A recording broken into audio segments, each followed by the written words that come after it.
So we're super, super excited that you're all here with us to talk about how to adapt teaching to teleconference teaching. It's a big shift. And so the first thing we need to do is to acknowledge and accept that it is a huge shift. And it's going to be a different experience. And it's probably also new for most of your students and for their parents and for their families. And whatever you're going to do is very likely to be photographed and or filmed and posted on social media. I don't know how many of you have already seen that, but I have seen image after image of parents posting with their children Zooming with their classes because they're just so excited and they're so happy about it.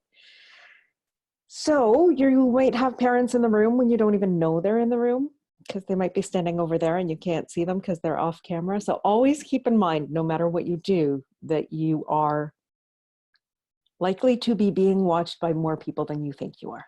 Mm-hmm. That's always a good bottom line to consider when you're on Zoom. And everybody is adapting. So it's really important that we make room for error, our own and the children's and their families. We're all going to be making mistakes, okay? So that's why in your handout, I included that beautiful quote that I really try to live by.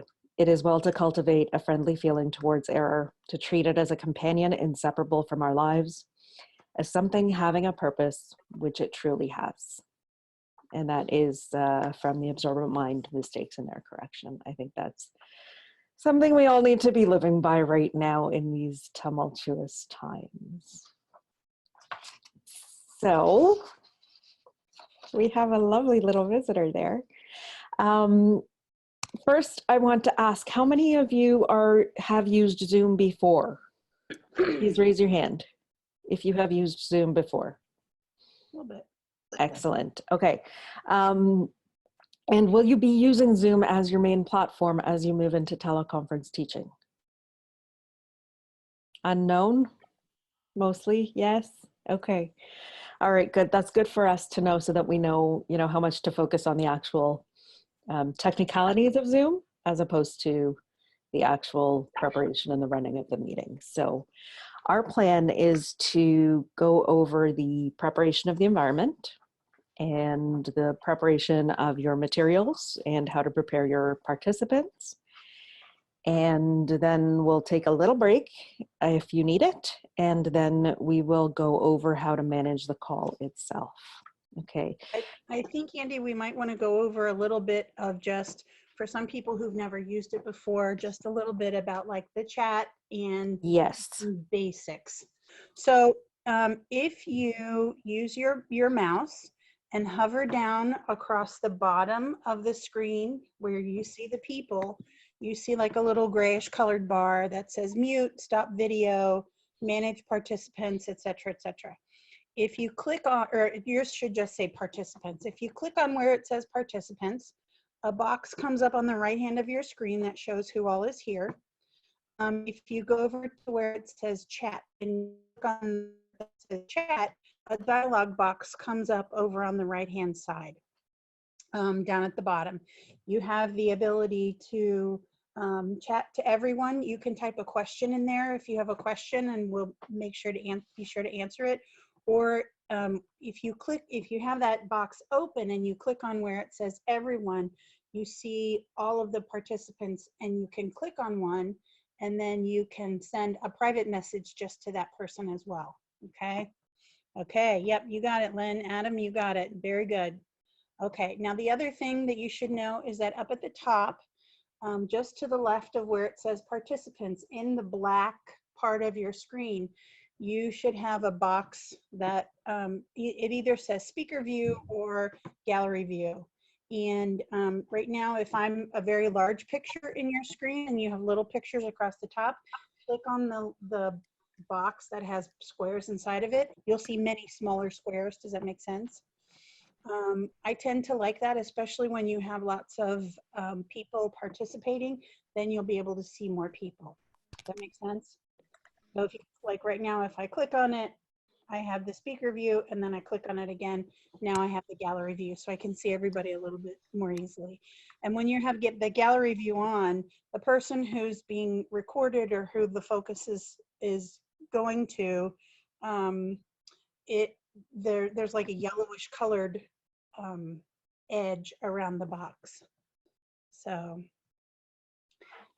okay, so that's a little bit of the basics. And yes, Nancy, we will cover how to set one up. Do you have an account already? Can you hear me? Am I muted? Yeah, I'm co-teaching with someone, and so the school, because of expenses, only gave one license per classroom. So she and I are sharing that. She knows how to do it, so she's been setting up stuff, but I just want to know how to do it too. Okay, all right. Yeah, we'll show you how to do that. Okay. Anything else about the basics? I just have a quick question. In the gallery view, is 9 at a time the most that it'll show at once? 25. Oh, wow. Okay. 25. Cool. Thanks. Sure. If you have more than 25, it'll flip over into multiple pages. So you'll get a little scrolly thing at the side, and you can click on that to go to different pages. It'll say like one of two or two of two or one of three, however many participants you have. I think the maximum number of participants, depending upon the platform you have, is either going to be 100 participants or 250. You can go up to 500, but I think that's like the super, super high level account. Okay. For the purposes of our meeting, I do recommend keeping it on gallery view so you can see everybody. But if you find it distracting, do switch to the speaker view, because then you can focus on the one person. Also, for the purposes of our meetings, we will ask you to mute your microphones when you're not speaking. And anytime you have a question, do stop us. Raise your hand if you want. If you're on a phone, and you can click the raise your hand button too, or put it in the chat box. Those are all acceptable ways to talk to us, and we will stop and we will answer you right away. Nancy, you have a question. Okay, so because I'm used to using this on meetings people have set up, everything that I see as a participant, do I see anything different if I'm the organizer to control anything? Yes. Yes. And also, I'm just going to click on this raise hand because I don't even, I'll see that you can see this little hand here, but yeah, what is different? What do you see differently on your screen when you're the organizer of it as opposed to when you're just a participant? So right now in your square, I see your hand, and I also have a button that I can click that says lower hand. I'll click that right now. Your thing is gone. Down at the bottom where it says where for you it says participants, for us it says manage participants. And then over on the right-hand side, where we have all of our participants, we have the ability to mute everybody, unmute everybody. Yeah, we have all that. So I can mute or unmute someone one at a time. We also have the ability to, you probably see a record button. That button for you is probably non-functional, but for us, we can actually record this, which we're doing right now. And to the left of the record button is also a set of 4 rectangles where we can break people into breakout rooms. So we can have a large group meeting, and then we can separate people into smaller groups, and then we can bring everybody back again. Okay, so as the organizer, you will have, because I also hear people who are the organizers saying, I'm going to mute everybody. So that's just something I can't see now because I'm not the organizer. Correct. Okay, so thank you. Adam, you also had a question? I think my question was sort of answered by what you just went over. So yeah, thank you. Okay. Stacy, is that better on the video? Without the video, is that less choppy now? You can tell me in the chat box, or you can unmute yourself and say so. Yes, okay, yes. Good. Okay, so that's a really good thing to understand, is that because the video takes up a lot of bandwidth or whatever, I don't actually understand the technical stuff behind it. But if you're having trouble with your internet, turning your video off can actually help a lot with the connectivity part of things. Okay. Okay. So are we ready to get started? All right. I'm ready. So the first thing we want to talk about, because most of you are Montessori people, I think is preparing the environment, because that is our biggest job, right? That is the number one thing that we are always concerned about, is preparing our environment. And it's really easy for us to forget about that part when we're working digitally. We forget that there is more than just the physical shared environment. So we want to take some time to talk about that. It's one thing when you're Zooming with friends, or when you're a participant on a call, or even like this, when we're talking amongst equals and colleagues and peers. It's another thing entirely when you are the teacher. When you are the teacher talking to your students. And so just in the same way that you wouldn't go into your classroom and behave the same way as you would with your peers and colleagues, it's important to remember that you are the teacher when you walk into your Zoom environment. So the first thing is to consider your hardware. It's really hard to manage one of these calls, especially if you have 20, 30 students coming from your phone or your iPad. Mhm. It's also apparently very hard from a Chromebook. So our very strong recommendation is to work from a laptop or a desktop computer. You will have much better visuals of all the people, and you have easier access to your controls. So do that. If you've never run one of these meetings before, do check your quality of sound and video if you haven't done it. So if you've never checked the sound quality or the video quality on your computer, check that before you start your first call. It's pretty important.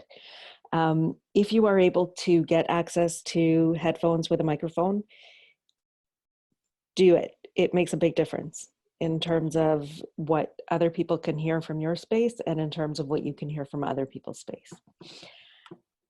If your built-in camera is not great quality, consider getting a webcam. It's not necessary, but it's nice. And make sure you have a fast and stable internet connection. That's pretty important, because if you cut out, then the whole class is gone, right? So last thing you want is for all of these students that you brought in to reassure them that everything is okay, and that they still got consistency in your lives, and that everybody's still here for them, and then you suddenly disappear. Probably not the best thing, right? So do keep that in mind. Any questions about hardware before we move on to creating the ambiance? Yes, Adam. My question is, well, first of all, do I sound okay coming through? How is my Yes. audio? All right. Is there a way to run some sort of diagnostic or test before actually Yes. trying to manage a first meeting on a particular device? Yes, there are. Most computers do have built into the settings somewhere. If you're on a Mac, it'll be in your, what's that thing called? In your system preferences. Mm-hmm. On a Mac. I don't know where to find it on a PC, but I know they also have them. Mhm. On Zoom itself, next to the microphone, you can click on the arrow, and it will give you an option to actually test your speaker and your microphone. So that's a good thing to do. And there's also video settings. And audio settings. Yeah, beside the stop video, there's a video settings thing where you can choose different cameras if you have the options and whatnot. Any other questions about the hardware before we move on to actually setting up your own space? Any other questions about the hardware before we move on to actually setting up your own space? Okay.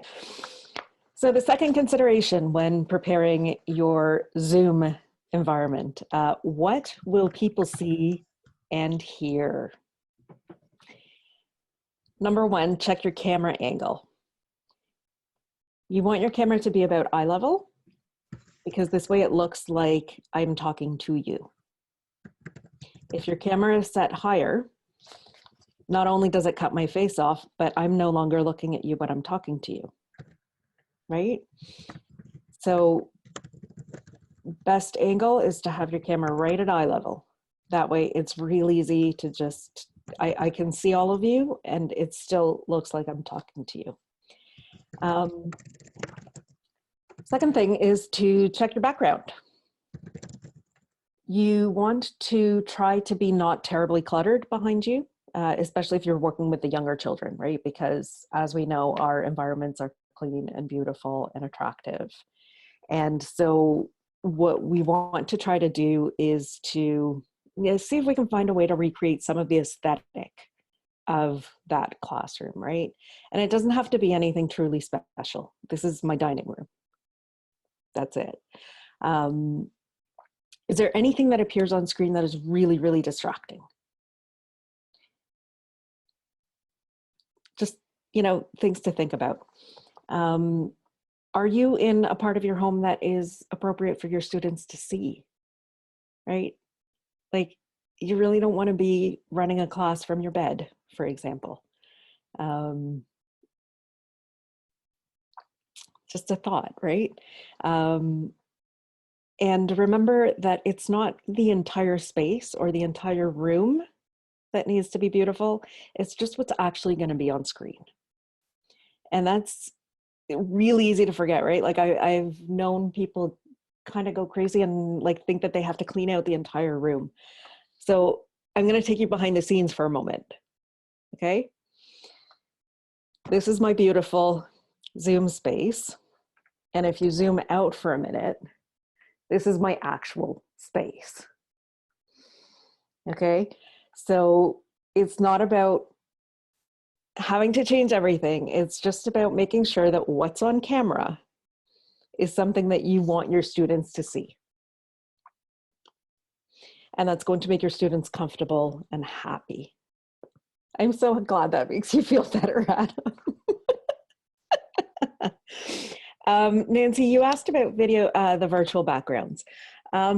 Personally, I don't recommend using them with students because I find them distracting and I think they look really fake. On the other hand, I know that my niece and nephews are using them in their classes and they love them. And my guess is that after a little while, they even forget that they're there, right? So I think that's really very much individually up to your community. I think with the younger children, it might be worse than with the older children. And I can see Kristen nodding. Hi, Kristen. Yeah, and to actually find it, what you do is go to where it says stop video, the arrow to the right of it, click on that. Oops, sorry, click on that and it says choose a virtual background and you can click on that. And then you can choose pretty much any picture and pull it up. Feel free to play around with it now if you want. Mm-hmm. We won't mind. I think I have an older version of Zoom because when I go on stop video, I don't have like a arrow taking me to any more menus. So I might need to update my Zoom software because I've been using it for I don't know how long to do other meetings. So they might have updated it to add that. Yeah. Okay, so that's the background. Now, the next consideration is to check your lighting. Everybody here looks good right now, but I've been in meetings where somebody's sitting in front of the window so you can't see their face, or where somebody has a really bright light on one side and their other side is all shadow. If the real purpose of this meeting is for you to connect with your students, you want them to be able to see your face properly. So also keep an eye out for any really weird shadows or anything like that. And the rest of this is about what can be heard.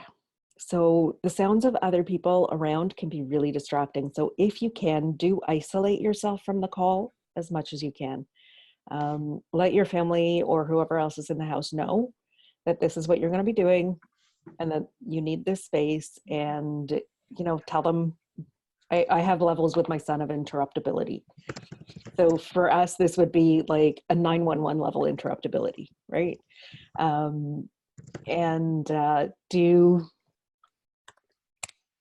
Do know though that, I mean, this is real life, right? And many of you are at home with children.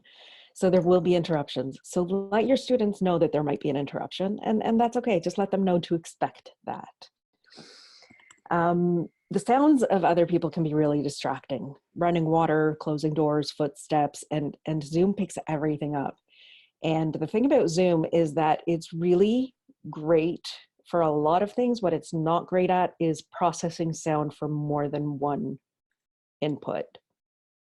So this is why we ask everybody to stay muted when you're not talking. And these are rules that you will come up with your students, and we'll talk more about how to do that later. But the two things are, if you can, use the headphones with a microphone, because the microphone will actually filter out a lot of the background noise. That's one of the reasons to use it. And do try to keep yourself in an isolated space as much as possible during your calls. Okay. Also keep in mind, if you have students with sensory issues, they're going to have an extra hard time filtering out the extra sounds and sights. So make room for that. Any questions about how to set up what they will see and hear before we get moving on to preparing ourselves? Any questions about how to set up what they will see and hear before we get moving on to preparing ourselves? Any questions about backgrounds, noise? Diane? Can you unmute yourself, please, Diane?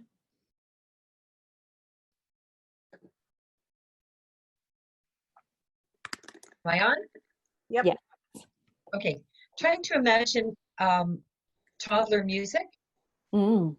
in my setting, and there are a lot of things I'm going to miss. Like, I don't think I can look at them and play an instrument at the same time. I don't think I can move. So it would be nice to sit on the floor, but probably it doesn't even matter because I want to be looking at them straight on. So I guess I just forget all that and tell them to do the movement and keep them muted so they can hear me and follow. Is that it? Yeah, yeah. They won't be able to see if you're sitting or standing unless you set it up so that the camera is far enough that they can see your whole body. Mm.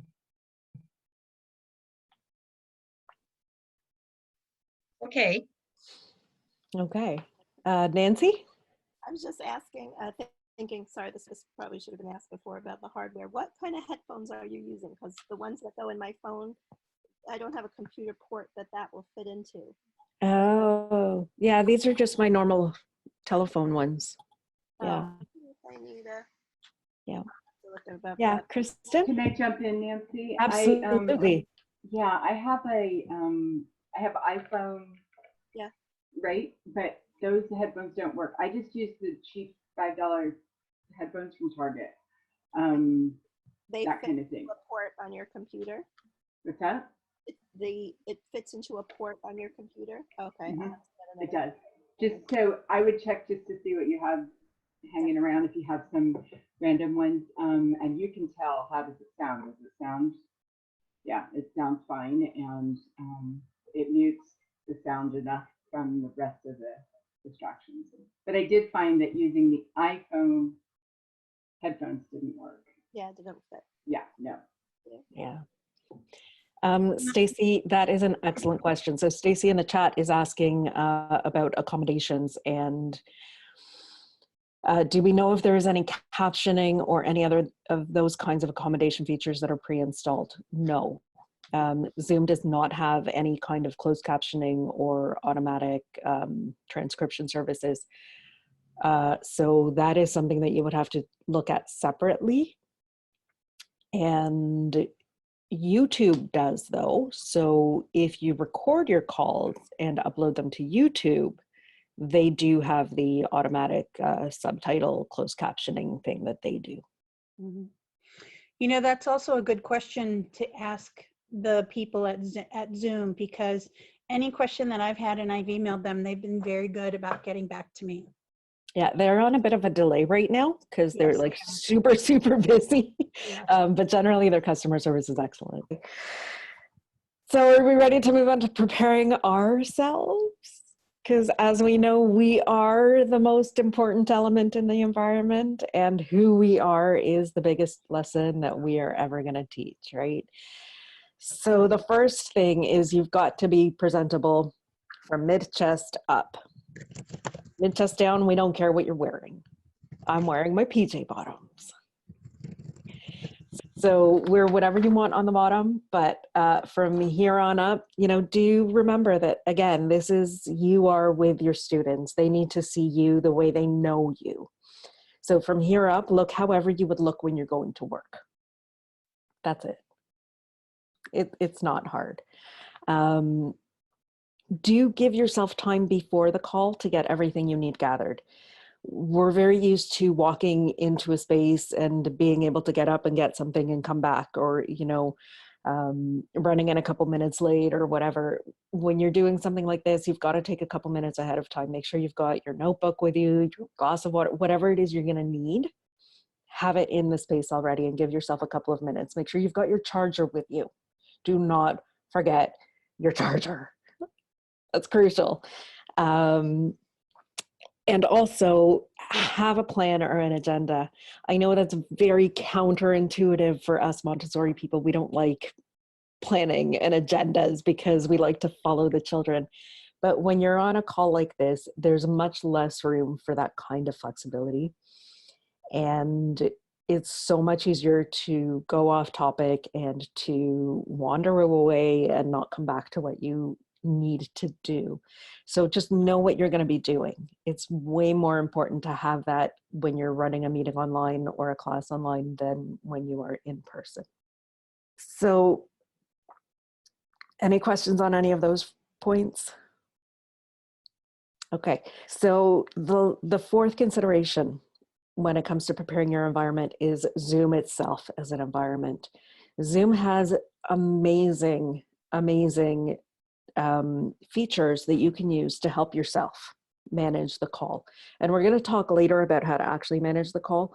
But right now I want to talk for a second about the technical features that Zoom has that you can use to prepare the environment so that the environment is doing some of the managing for you. So I really encourage you to go in and look at the settings that are available to you when you set up a meeting. A couple of things that you might want to consider. And again, these will vary whether or not you want to use them by who your group is, who your community is, how old they are, all of these kinds of things. So one thing to think about is, do you want to start with a video and the sound on or off? You can set it up either way. So what will work better for your community? If you have little ones, it might be better to have the sound off when they all first come in. But if you have older students who are desperate to talk to their friends, it might be better to have it on so that they can do that before you actually start the call. Do you want them to be able to log on before you? You can set it up so that people can come on before you, or so that they have a waiting room that they're waiting in. Again, this will depend on, your own class and what they're like. The chat features, do you want them to have access to it? Again, if you have little ones, you probably don't. But Adam, working with upper elementary students, you probably want them to have access to the chat. What you might not want them to have access to is being able to chat in private. So that's another setting that you can look at. Mm-hmm. Can they chat with everyone? Can they chat individually, privately? Can everybody message you privately? All of these things are things that Zoom allows you to set up before you start your meeting. Yes. Yeah, Adam? Sorry, just had to unmute. Are all of those settings available even at the basic level? Yes. Yes. Okay. And actually, Andy, I have our account pulled up. So if you don't mind, I'll share my screen and I can show people how to set it up. So right now I'm at the bar on the bottom of your screen. There's a green share button. I'm going to click that button right now, and I'm going to share this particular screen with you all. Okay, so you all should be seeing my desktop right now.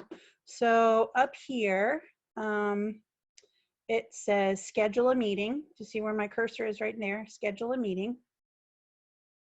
You can name it anything you want. Sorry, my computer gets a little weird. I'm gonna call it a fun time. Okay, and the meeting description is going to be happy hour, a virtual happy hour. Let's just say. Okay, virtual. Okay, and then you can choose the time. So let's choose, you can choose the day. Let's choose Saturday the 27th. We'll do 5 p.m. 5 p.m. Okay, now you can fill out here where it says the duration. It's not going to cut you off. No matter what time you put in there, it's not going to cut you off. You'll be able to hold your meeting for as long as you need to. Eastern time, which is where I am right now. Now, if this is a meeting that you want to have happening over and over again, you can click the recurring meeting button and you can have it be daily, weekly, monthly, or no fixed time. We're not going to make it a recurring meeting. So I'm going to unclick that. Registration required. If you're going to have a lot of people that you don't know, this is a good thing to have. This ID right here, the 250199, this is like a permanent meeting room that we have for integrating Montessori. So when you sign up and get your account with Zoom, you will also have a personal meeting ID. So this is a room that's reserved just for you to have all the time. So we can either generate a room or choose another room. It doesn't really matter. Here's where you can require a password if you want to make sure that people have to put a password on. Video, your video can be on or off. Okay, here you go down to audio. People can either use telephone audio, computer audio, or both. Okay, here are some of your options. All right, we have it set so when people can join before we come in. If we don't want that to happen, then we're going to enable a waiting room where people will wait, and then once either Andy or I enters the room, then everybody else can come in. You can mute everyone when they're coming in. You can set it to record the meeting automatically. If you're down here, alternative hosts, if you're having a meeting, for example, Stacy was there. I had a meeting on Thursday morning with approximately 40, I'd say about 45 children from our 3 to 6 program at school. And I was the host, but I had someone else as a co-host, so that, you know, there were 2 of us who were making sure that microphones were muted, and, you know, we were kind of making sure that the whole meeting was being managed well. So you can do that here. You can also do it in the app. So then here, what I'm going to do is I'm going to save it. So here's my meeting that's been scheduled. Okay.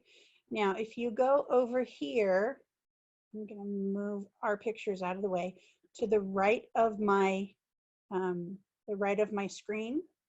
Okay, here's the URL to join. I can click right here. It's an invitation. Here's the invitation that pops up.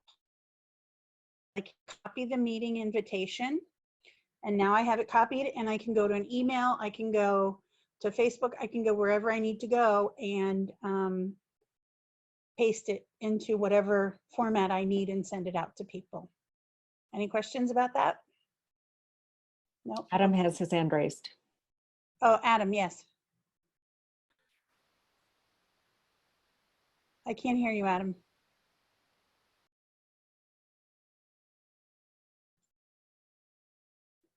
I can't hear you, Adam. Can anyone else hear Adam? No. Okay, we can't hear you, Adam. Yeah. Okay. Okay, there you got go. me now? Yep. Okay. Yeah, it froze for a split second. That was strange. My question was, can these settings be adjusted after the meeting's been created, but before the meeting takes place? That's a good question. Let me see if I can edit it.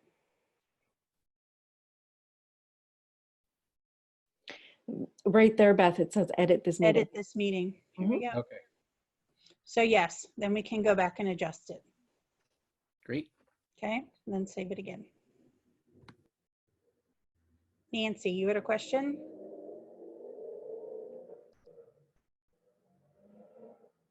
You're muted, Nancy. Hang on.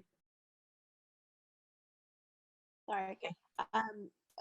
When I saw up there in blue, it said schedule a meeting. What's the difference between that and host a meeting? And I think it also said join a meeting. Okay, let me show. Scheduling a meeting is what I just did, a meeting that's going to happen at a future date. Host a meeting is something that you're going to do immediately. Let me share my screen again and I'll show you. Host a meeting with video, oops, sorry, with video on, with video off, or we could do, so if, let's say I'm going to host a meeting, it'll automatically open up another room. Does that make sense? Mm-hmm. Okay. That is really useful for instant meetings. Like if you just want to start a meeting immediately, you can just open that up and then invite people to it from within Zoom. Yeah. That's But most of the time when you're scheduling classes ahead of time, just set up the meeting ahead of time. It'll be much easier. Yeah. And what I did for our parents at school, I have an account through the university, and I set up a recurring meeting every morning at 8:30 for the children for our circle times. And I did it like through the end of April or something. And that's going to be our meeting room for the whole time. And I just shared that link with them so that they know where to come every morning, if that makes sense. I have a quick question. Yeah, about Kristen, this go ahead. motion. Thank you. I was struggling with scheduling a meeting because I have multiple different Google accounts and trying to get it on the calendar and all of that. So I just posted my meeting room link into our classroom Google Calendar. Do you see a problem with that? Okay. All right. I just want to make sure that won't The only problem that I've heard is going to be anyway yet. That's the other part. Right. The only problem that I've heard from our middle school teacher is that the middle schoolers are might realize that they can go in there and they can hang out when you're not there. So I don't know what age group you teach, Adam. That might be for your, your upper L kids. They might realize. I have upper L, and I've noticed that I'm getting email notifications that says your attendees are waiting. So I know they're clicking on it. But until I get a schedule thing, I'm thinking that is it. So they can go in and use it when I'm not there. Okay. All right. It'll take them a while to figure that out, I'm sure. Linda also has a question. I have never used multiple monitors, so I don't know what happens when you share your screen. But I do know that when you go into advanced sharing options, that's where you can choose. Yeah. So if you click on share, what happens is you can try it now. Go ahead and click on share. Go ahead and click on share. A dialog box comes up and it gives you all of the windows that you have open in your on your screens, and you can choose which one you want to share. Does that make sense? Do you see that?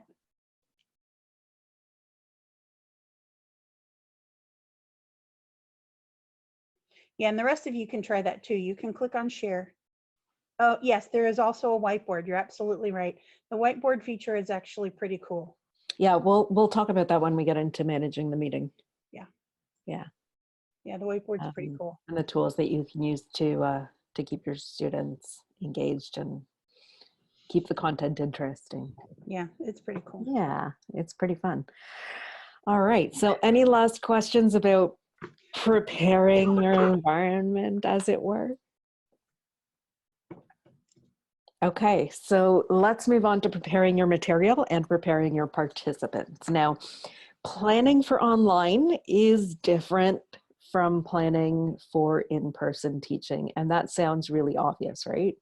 But there are some considerations that we would like to share with you that we've learned in our work on this. So the first thing to consider, as always, as Montessorians, is your direct and indirect purpose.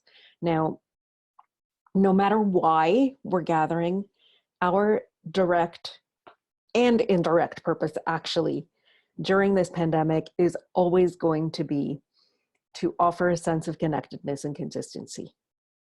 And being that you are Montessorians, I know you know that already, but always keep it in mind, and always build in the time for that. So make sure that you've got the time for the connections and for the social interactions that you wouldn't necessarily need in the classroom because they're happening all the time anyway. So if there are greetings that you use during your circle at school, use them. Okay, you can have all the children muted and then unmute them one at a time so that you can do your normal greeting with them, or unmute them and ask them to stay silent the rest of the time, or whatever is going to work for you, but do make the time for those greetings. What they really want is to see each other. They want to make sure that everybody's okay, right? They're scared right now and they want to make sure that everybody's okay. So they really need to see you and their friends. So give them a chance to do that. So then more specifically, for the younger children, right? How many of you are working with the first plane, 3 to 6 and toddlers? Yeah, quite a few of you. Okay. So with the little ones, why are you coming together? You're not coming together to teach lessons, right? You're not going to like show them how to build a pink tower online. So why are you gathering together? What is the purpose of your gathering? Are you going to sing together? Obviously you are, Diane. Are you going to read them a book? Are you going to tell them a story? Is it going to be like social sharing time? Think about what it is that you want to do during that time together. Beth can talk a little bit more about that because she's done a few of these already. Yeah, I think the thing that we discovered last Thursday, we did a meeting with all of the 3 to 6-year-old children. We have 53 children total, and we had quite a few there. But we realized that they needed to see each other. They needed to see us. They needed to see each other. They needed to know that everybody was still there, that everybody was still the same, and that we're all still happy. We're just in separate places now. But what I realized was that I should have muted everybody. And I did eventually mute everyone because everybody was so excited, but there was too much ambient noise, too much background noise. Yeah, I mean, our purpose was to let them see us. We showed them who and what we're spending our confinement time with. You know, one of our teachers showed her son who's 10 months old. And, you know, I brought out the guinea pig from the classroom and said, here's the guinea pig. Here she is. She's still here. And some of the children were so relieved because they were worried that she was left at school by herself, you know. Somebody showed her stuffed animals because she lives by herself and she doesn't have any pets. So she said, I want to show you, this is my stuffed animal, so-and-so. And then we gave each one of the kids a little bit of a chance to talk about some of the things that they've been doing because they had so much to say. So, you know, when we finally start, not this coming week, but the next week, we're going to do like a little morning circle with the children and just sing some songs that we know and read a story and, you know, just touch base with them. So Yeah, I think the most important things for that age group too are keep it touching. really simple. Yep. Right? Keep Very it super simple. Yes, very simple, very direct, and very consistent. Yeah. You were asking before, Diane, about movement. I think you can definitely have the children do movement. You yourself will have a hard time doing movement unless you've set up your camera and your microphone in a way that you can actually like do it while they can still see and hear you. But definitely have them do it. And if you have more than one adult and you want to break up into smaller groups, you can schedule separate meetings, but you can also use the breakout rooms. Zoom has breakout rooms and you can assign different people to different rooms. I think that's it for the younger children. Do you have any questions about that before we talk about older ones? Because we do have elementary teachers here too. Okay, so for the older children, for elementary children, what is your main purpose of having these meetings? Is it class meetings? Is it to maintain that routine of like having those class meetings? Or are you actually going to try to give content? You know, these are just, I mean, obviously you're already thinking about these things, but when you think about them, then that will help you structure what you do.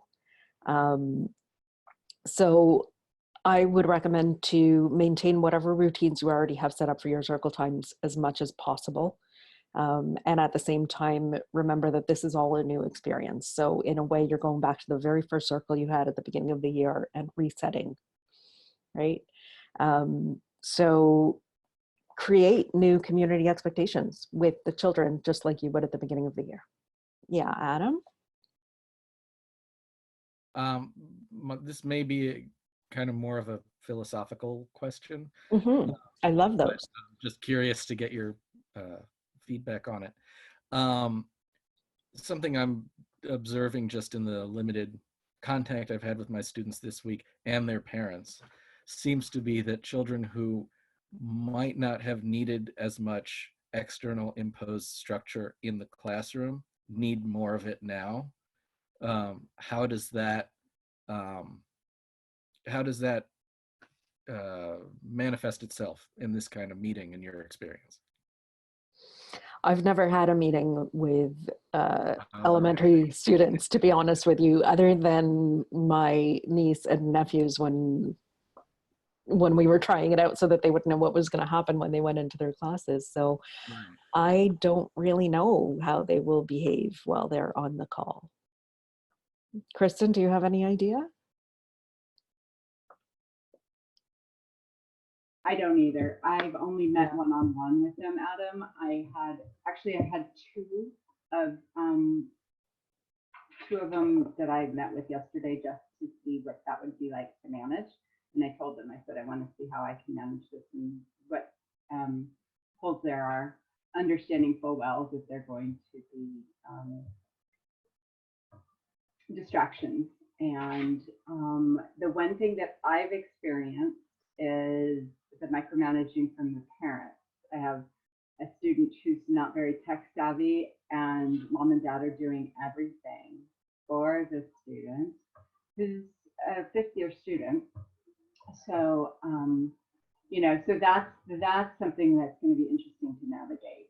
But I'm not putting any really strong expectations this week, other than just like you were saying, Andy, you know, etiquette and process and procedures, and how do we do this? You know, just like beginning of the school year. Yeah, pretty much. So I don't know how to answer that question, Adam. Sorry. That's the nature of a philosophical question. Yeah. There's no one answer, right? No, and you know, I think again, since we're all in these new situations, and it's new for them, and it's new for their families, and there's just so much uncertainty around everything, I would just expect the unexpected is what I would do.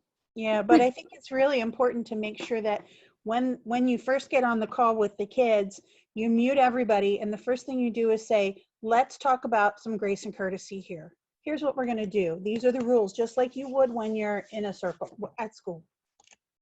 Right. With the upper elementary students, it might actually be more of a co-creative process than a top-down process, right?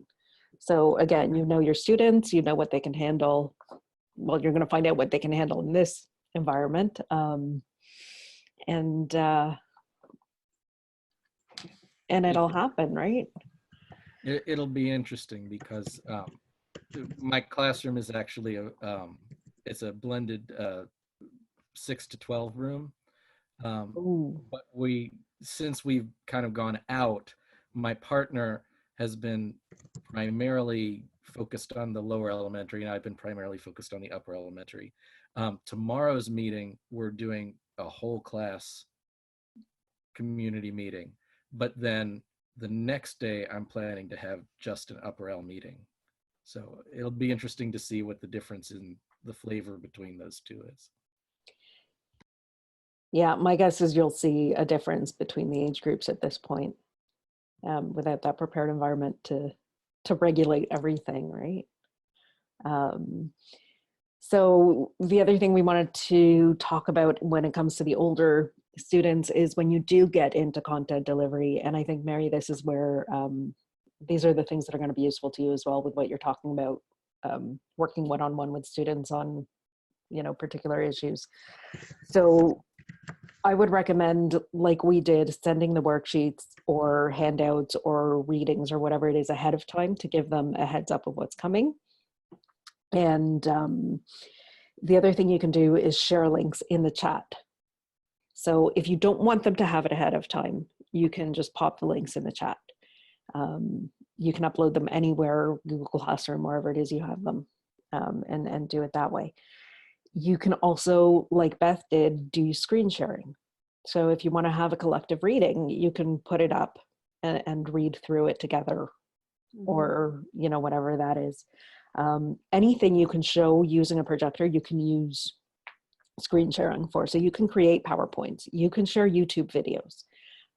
The one thing that we did find is you can't hear the sound on a PowerPoint. So you have to share videos directly from the internet. So that's something we did find out. But you can share PowerPoints, you can share images, you can share documents, like anything that you can put on your own screen, you can share with your students. So that's actually pretty cool and exciting, I think, for upper elementary and middle school students. And there's also the interactive whiteboard. So let's pull up the whiteboard and show you how that works. So this is our whiteboard. And now that I have my whiteboard up, you should be able to get your whiteboard. And you should be able to start playing with it. So you can actually type out text here, right? So I can type that out, and then somebody else can come along and type too. Yeah, so how you do that is you go up to the top where it says View Options, click on View Options, go down to where it says Annotate, click on Annotate, and then you'll see, you know, you'll see a little thing that comes up and you can draw or do whatever. Somebody just drew something. That was me. So see if you can get that to come up. There we go. Hello. I'm going to guess that was Kristen. Yes. Hi. There you go. There we go. See? So I'm betting that you elementary people can think of all kinds of great things that you can do with that, right? So all kinds of interactive stuff you can do with it.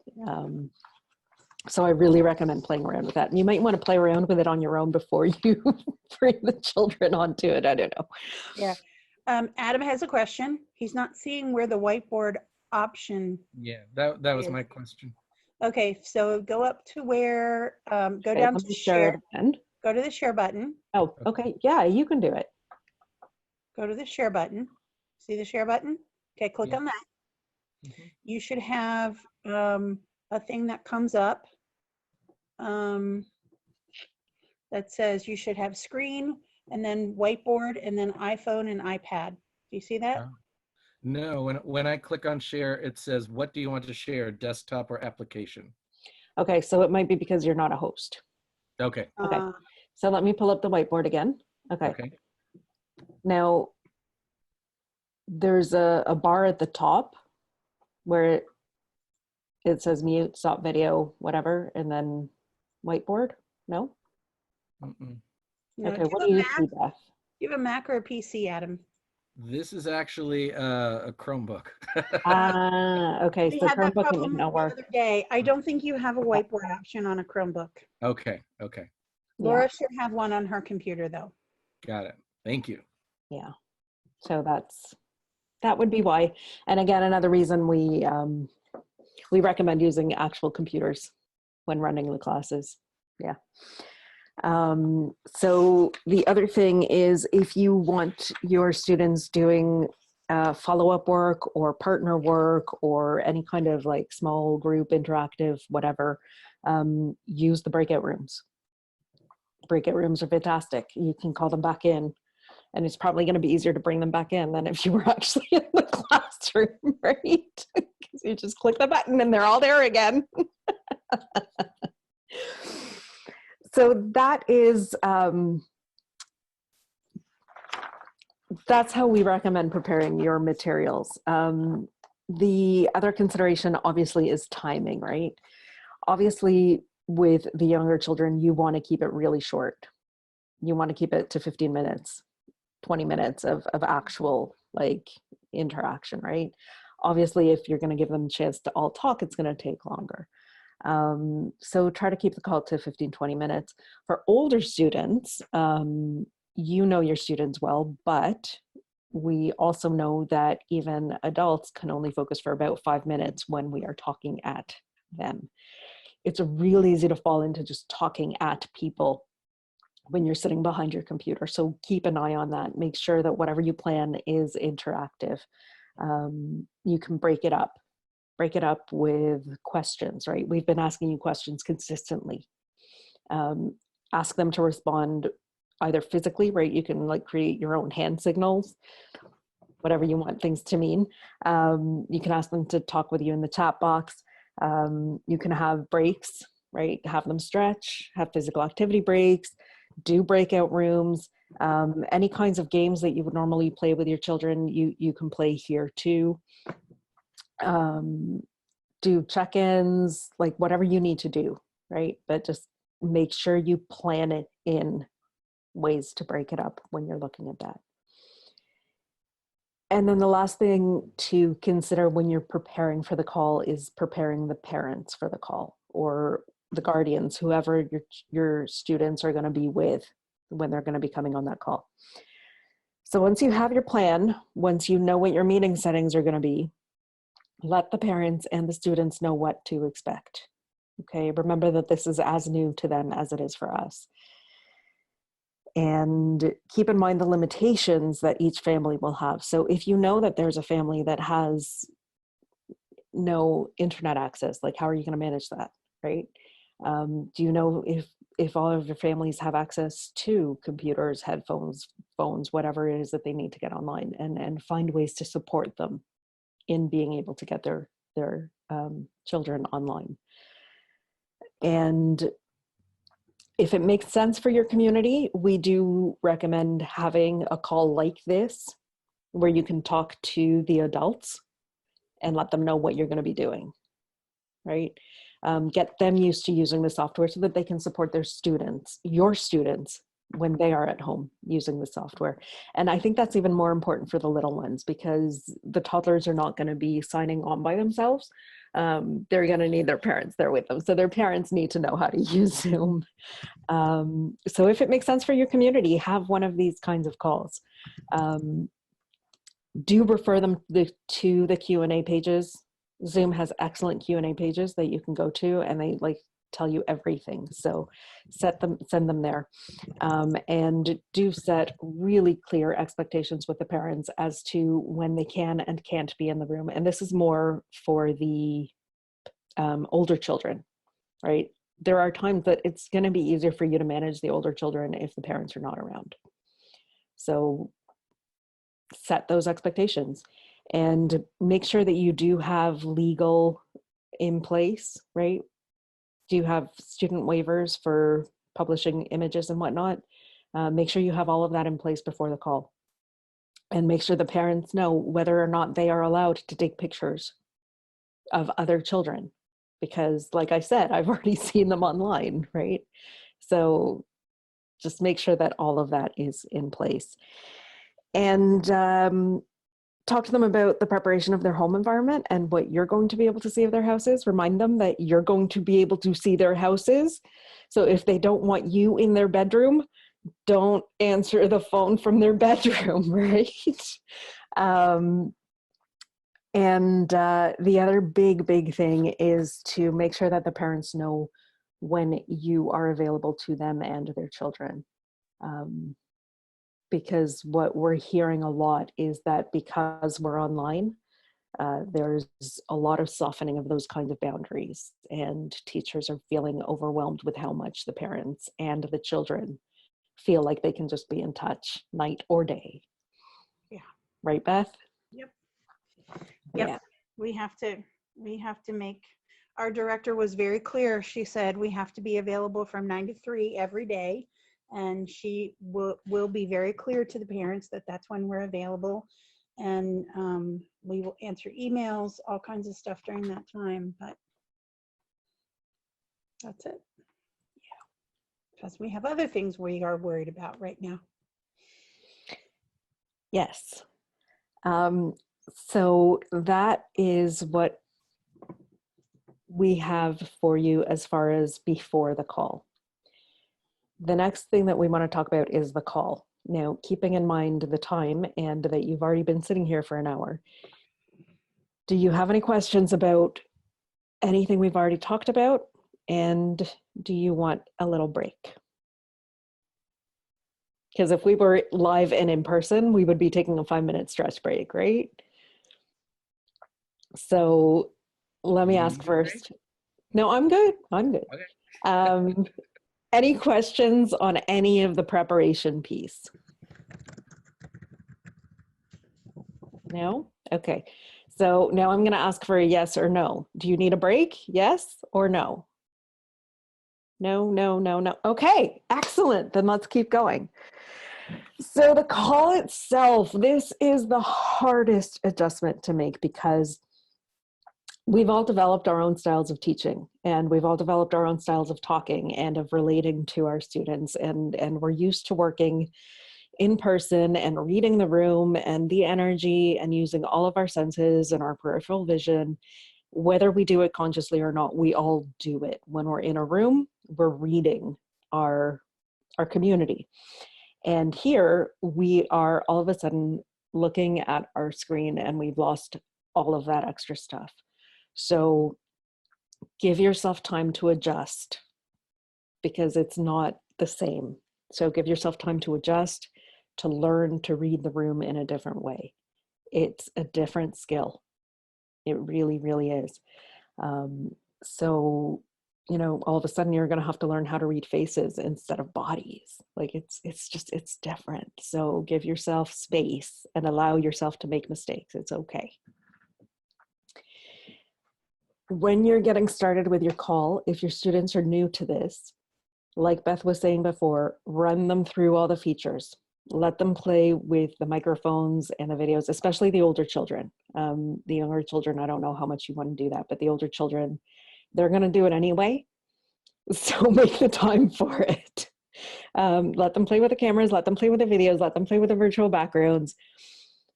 And then talk about etiquette and ground rules. And definitely at the beginning, do some form of check-in. We have found this to be incredibly important in terms of engagement. Everybody puts their voice in the space, because if you don't, it's real easy to think of yourself as sitting in your room watching YouTube. So get them engaged right away. Everybody puts their voice in the space one way or another. And then think about it as preparing your non-physical environment like we do in the classroom, right? Establish your routines and your expectations and do it in the way that you would do it in your classroom, whether that is like with the toddlers where you're just going to tell them straight up what it is that you expect, or in the middle school where you're going to actually work together to create all the rules together, right? So whatever is appropriate for you, you've got to create those ground rules. And it's the same as circle time. So how do you get the leader's attention, right? You have rules for that in your circle. Think about it here. How do you want them to do that? Do you want them to write it in the chat box? Do you want them to use the raise hand feature? Do you want them to actually physically raise their hands? Think about it and then bring that in. Similarly, it can be really helpful to develop hand signals for most common needs, right? So I have a question. Please slow down. I don't know what you're going to do, right? Slow down. I don't know. Please repeat. Please repeat. I don't know. Go back. Whatever it is that are the most common things that you're going to be dealing with. Have a set of physical things that you can use to get those messages across. That will help a lot, and they will feel more engaged too. And the chat features can be super helpful as you're seeing, because you're all using them. So do keep that in mind, especially for the older ones. Talk about backgrounds with your students, whether they're virtual or not. Again, you don't want to be in their bathrooms. You don't want to be in their parents' bedrooms. Like, you know, we're at school. Like, we're not at school, but we're still at school. Talk about the movement of cameras if you've got children on mobile devices, because when they lift their camera and they start doing this, it's like everybody's going to get super dizzy. And especially if you've got other children with sensory issues, it is so horrible to be in a meeting where that is happening all the time. Talk to them about when to turn their video off, right? We were joking before, but it's actually like real. Like, people will take their computers to the bathroom with them. Talk to them about turning their camera off when it's appropriate to do so. And talk to them about not turning their camera off when it's not appropriate to do so. So set those rules up. Talk about when to unmute, and talk to them about how you're going to answer questions. Like, all of these things are things that we do so naturally when we're together in person, because we already have these expectations and because we've already lived that way together for a long time. You're starting brand new. So take it as you do everything we do in Montessori. Go back to the beginning, break it down into the smallest components, and just go step by step, right? And don't be afraid to run grace and courtesy lessons. You can totally do that. Run them online. Any questions about actually, like, just that part of getting started? Beth, do you have anything you want to add based on your experience with these? I think setting ground rules is probably the most important piece, and coming to agreements with people who are going to be on your call. So, yes. Thanks. Mhm. Okay. Kristen? I was trying to type faster. I thought it would be easier just to ask. I'm going back and looking at our notes and see if you have something about the liability that you mentioned and photos. Is that in the notes, or can you repeat what you said?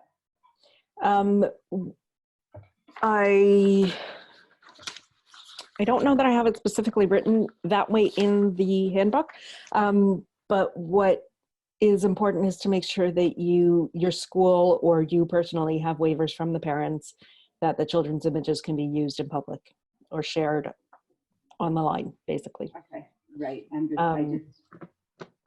Yeah. know that I probably don't. Yeah, so if you don't, then make sure that you talk to the students and their families about taking screenshots and taking pictures or recording the call in any way, right? You know, Because the they are the families ones sharing it. Yeah, the families that I had who have the no photo policies with our school, I just sent them an email ahead of time and said, I'm going to be recording these sessions, and we're going to be putting them online so that people can go back, the children can go back and look at them again. If you would like for us not to see you, just keep your video camera off. Yeah, that's another good option. Yep. Yeah. Yeah, like we do at school, right? If you're publishing something, you don't use the pictures of the families that don't want that shared. So yeah, same idea. Yeah. Sheila, do we have a general video waiver? I don't, but I'm sure you can find one. Who would have that? I don't know. Other schools. Are you a part of the ask in the administrator group? Yeah, I was just gonna or say the that. leadership group? Yeah, Any one of somebody in them the would have it. administrators group would have Yeah. one. Yeah. Okay, so now let's talk about actually guiding one of these conversations, because again, it is quite different. We've been trying to model everything that we're asking you to do. So we're trying to do what Montessori does best, which is overtly and implicitly giving the lesson. So the first thing to do is to actually state your agenda. Tell your students what to expect when they get on the call. Again, it's harder to follow along when you're not physically in the same room, because just like you can't see their bodies, they can't see yours, right? So they're also learning to read your face. And it's so much easier to go off topic. I don't know why. I really don't, but it is. Silences. So I love a good silence. And I know in my classroom, when I'm in circles and we have those beautiful moments of silence, they're so beautiful. Online, they don't work. They're awkward. And they're just really, they can be really, really uncomfortable. So watch for that. Okay. Don't let a silence carry on too long. And do ask for feedback regularly, because again, you're sitting in a separate room and it's really easy to just kind of like fade off or focus on something else. So keep them engaged, ask for feedback, ask questions, get the thumbs up or the finger twirl or whatever it is that you've agreed on. And ask for verbal input too. Just give it a second though, because as you've noticed, it takes a moment to go and unmute. Right. So give it a minute before you move on from your question. Yes. And I think the other thing too is, you know, when we're with the children, we're so used to seeing their whole body language, not just their head and not just their shoulders. We're used to seeing how their body is moving, and we can kind of pick up on little things. And it's really different this way. And the thing I always like to say is be okay with discomfort. Be comfortable with discomfort for a while until you get the hang of it. Definitely.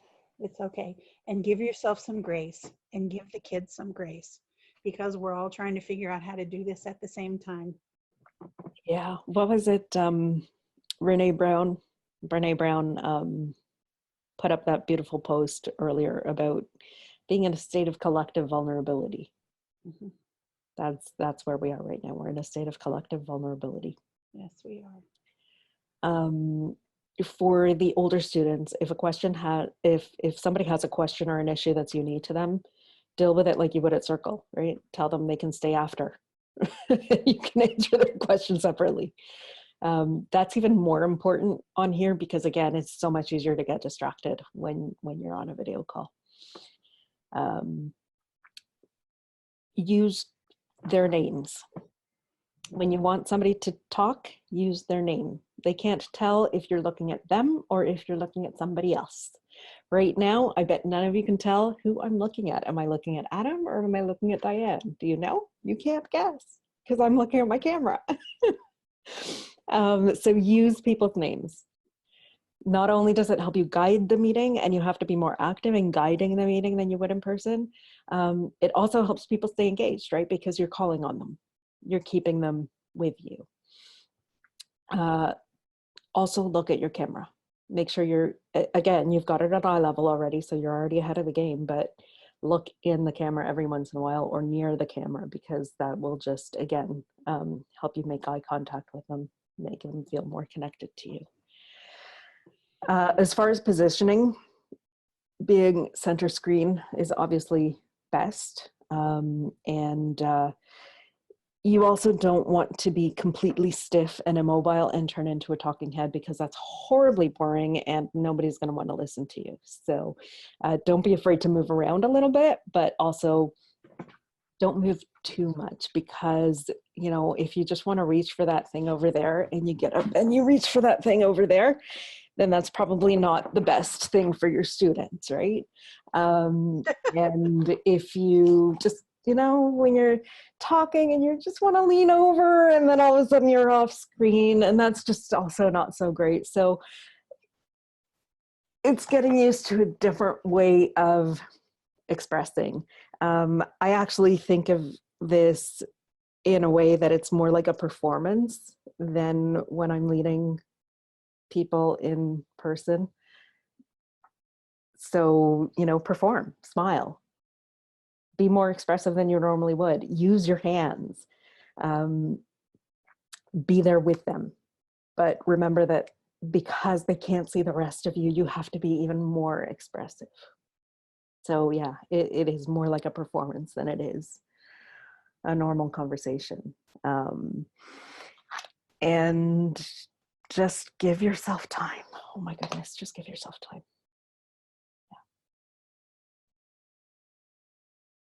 Beth, you look like you want to say something. No? Okay. All right. Then the last thing is end purposefully.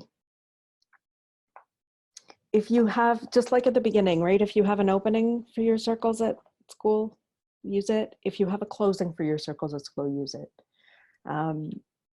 Have some kind of routine that you close off with, again, for that sense of order and whatnot. Whether it's a final check-in or a goodbye song or a moment of gratitude.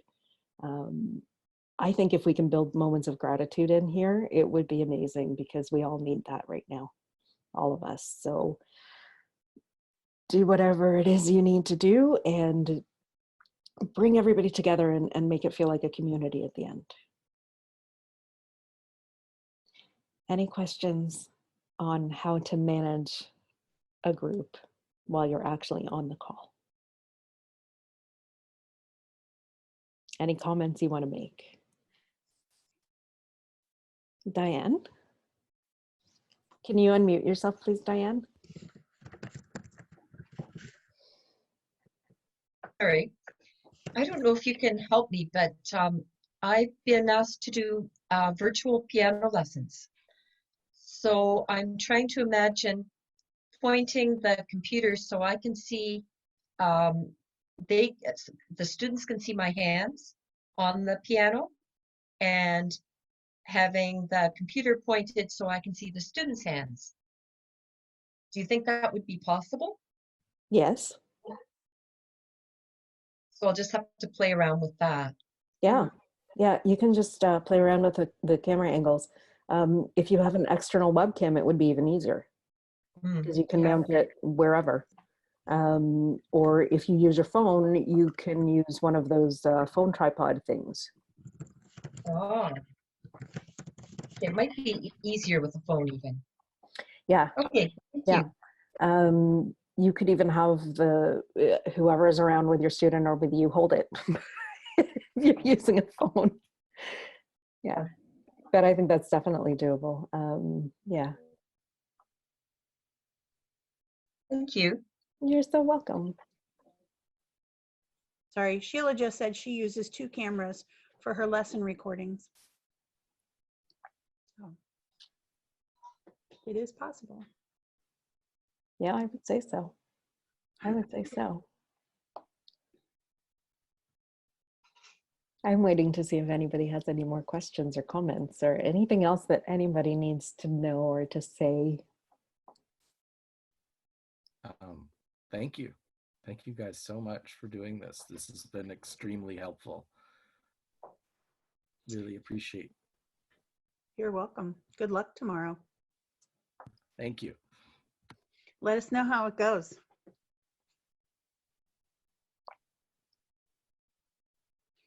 Mary.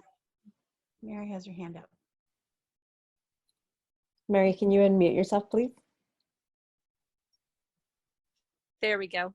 That's It's unmuted now? Yes. Perfect. Yes. Again, thank you so much for doing this again. My colleagues, Kate and Terrence Milley, were on your first one. And I'm hoping, you said this will be recorded as a webinar. Mm-hmm. We'll be able to share this with our schools. Mm-hmm. Amazing. Thank you so much for your leadership on this. Your experience is invaluable. Well, you're welcome. Thanks for coming. This is new for the rest of us, so thank you. It is. It's new for the majority of the world right now. Yeah. We're in a tough situation. Yeah, we made this transition a while back and we got support, and if we can pay it forward, then, you know, we're all in this together right now, and anything we can do that helps, we've got to do it. Yep. Thank you. Thank you. And Is it okay if I share the handout that you Yeah. provided with well, with Laura, of course, but also with my own teaching partner, Chris. Yeah, you can share that handout far and wide to do whatever you want with it. Thank you so much. It's our pleasure.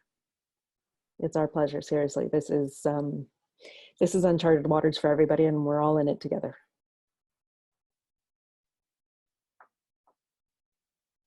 And tell Laura I said hi. Yes, please say hi to Laura. For those of you that don't know, I work with his wife, Laura. So. Yes. I don't, but I like his wife, Laura.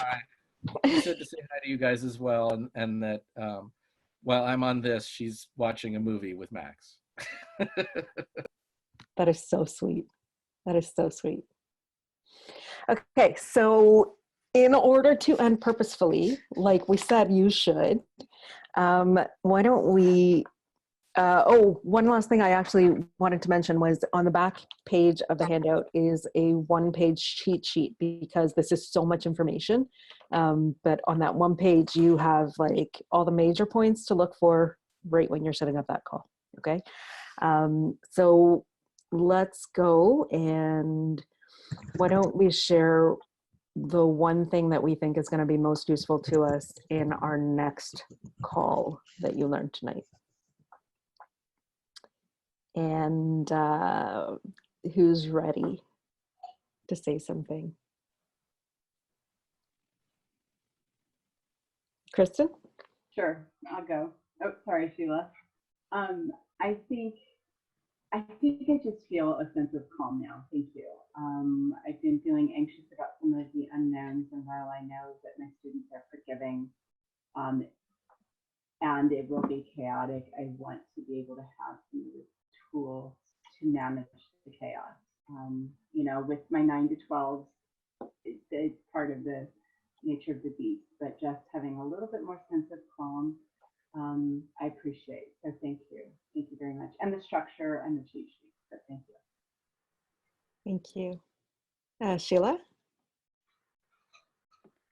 Sure. I was going to say that I like the idea of being able to do even a 10 or 15 minute kind of circle community, because I'm thinking about my toddler classroom that I don't teach. I have a small school, but I know that my toddlers are very much wanting to reach out to their teacher.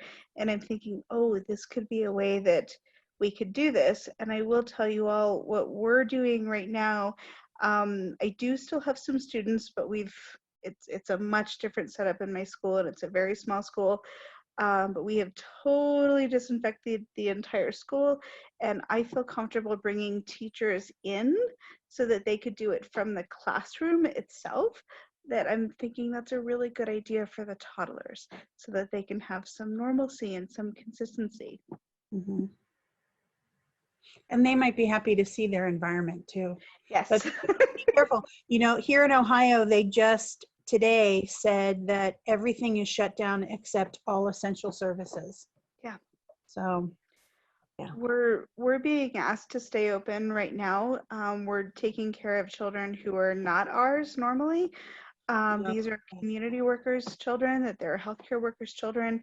It's a very much different setup. It is well, what we've actually done is that we've moved everybody to the toddler room, because the toddler room was the one that was easiest to sanitize. And then there's only 2 shelves in there, that's it. And then there's a total of 6 options on the shelf, and everything for the most part is plastic. We also had the board books in there, because the board books you can sanitize. It's a lot harder to sanitize other books. In no way is this a normal classroom at all. What it is right now is that it's a safe, sweet spot for children to come, where they can be safe, where they can be loved, where they can go to the bathroom, where they can wash their hands. And that's about it. We're trying to be good community people. We don't know how long this is going to last, though.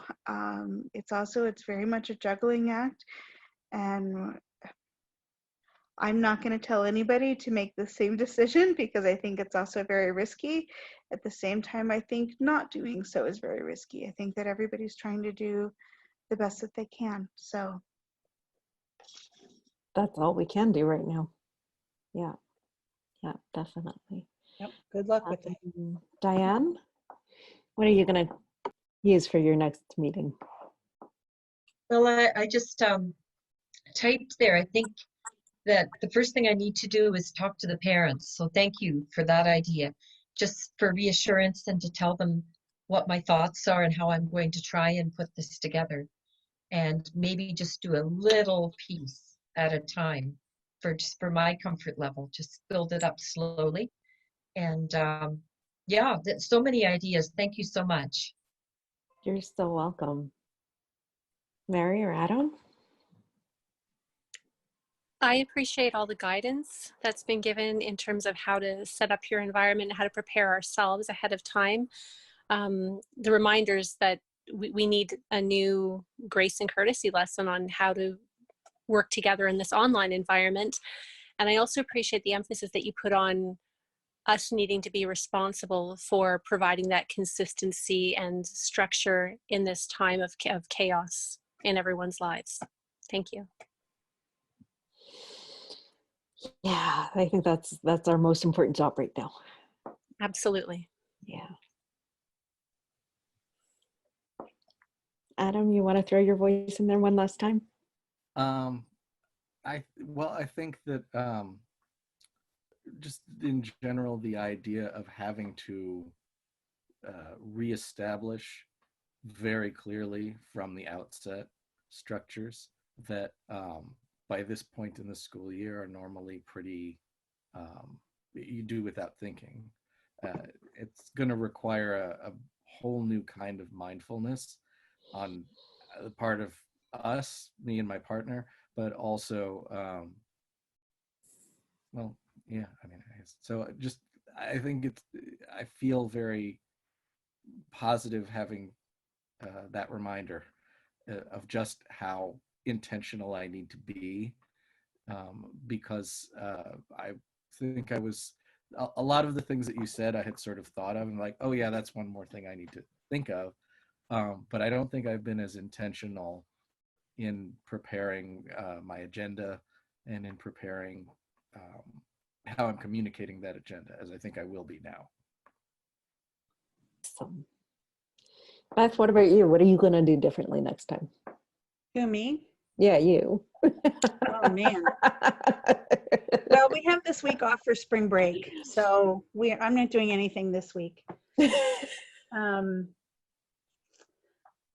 know. I don't know. I don't know. We'll have to wait and see how it goes. Yeah. Wait and see how it goes. And I Indeed. think, for me, there are 4 of us on our 3 to 6 team. And I think everybody was really happy to sort of let me organize all the Zoom stuff because of the experience that I've had.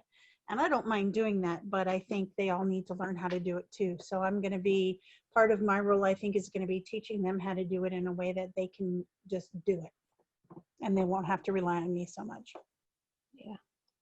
Allow them the freedom to develop their independence with this skill. Awesome. Yeah. Well, thank you all so much for being here. Yes, thank you for coming. Especially for giving us permission to record and share your interactions with us. That is really super special, and it's going to help so many people. So really thank you for doing that. And good luck to you all. Good luck. Be kind to yourselves. And do let Kind us to your know how it goes. Yes. And if you need more support, you know where to find us. Yes, please let us know. All right. Okay. Thank you. Good night, everyone. Bye, guys. Good night. Right.